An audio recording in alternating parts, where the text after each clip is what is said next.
अस्सलाम वालेकुम dear students. हम लोग 7th क्लास में हिस्ट्री के chapter towns traders and craft persons के क्वेश्चन आंसर कंटिन्यू कर रहे हैं।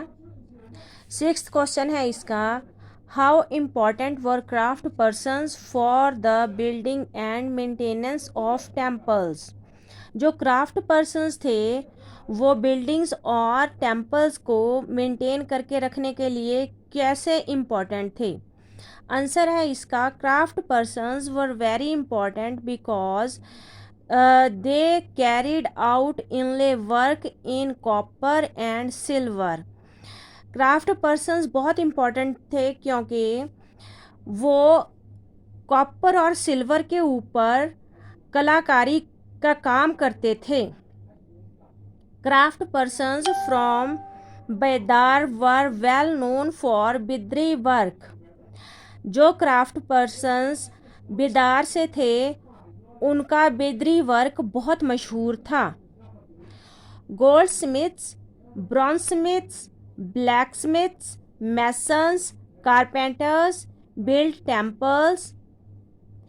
जो गोल्ड स्मिथ थे सुनार, ब्रॉन्ज स्मिथ हो गए जो कांसे का काम करते थे, ब्लैक स्मिथ हो गए लोहार, मैसन्स हो गए मिस्त्री, कारपेंटर्स हो गए तरखान, ये टेम्पल्स बनाते थे।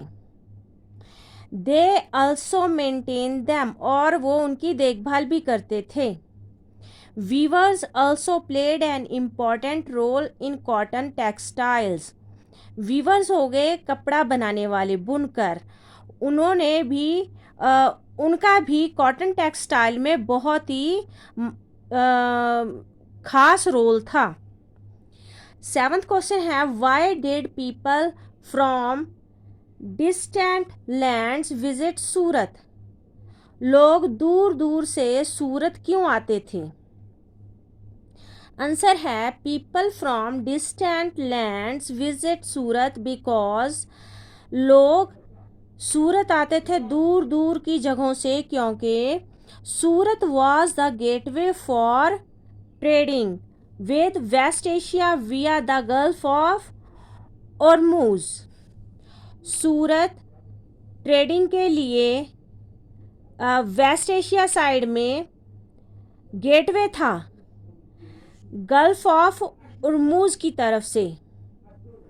सूरत has also been called the gate to Mecca because many pilgrim ships set sail from here.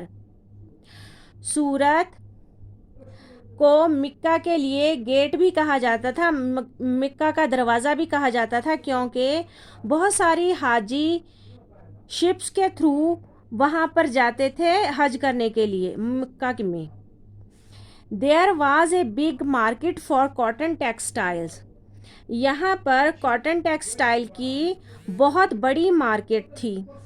The textiles of Surat were famous. जो सूरत के टेक्सटाइल थे, कपड़े थे, बहुत मशहूर थे। For their gold less borders, क्योंकि उनके ऊपर सोने की लेस उनके बॉर्डर के ऊपर बनी होती थी। And had a market in West Asia, Africa and Europe, और उनकी मार्केट वेस्ट एशिया में, अफ्रीका में और यूरोप में थी। There were ample rest houses for the visitors. वहाँ पर जो विजिटर्स आते थे उनके लिए बहुत सारे रेस्ट हाउसेज बने हुए थे। Magnificent buildings and innumerable pleasure parks attracted people of far off places. बहुत ही शानदार इमारतें और बहुत सारे प्लेजर पार्क्स दूर दूर की जगहों के लोगों को आने के लिए अट्रैक्ट करते थे। नेक्स्ट हम कल को कंटिन्यू करेंगे, तब तक के लिए अल्लाह हाफिज़।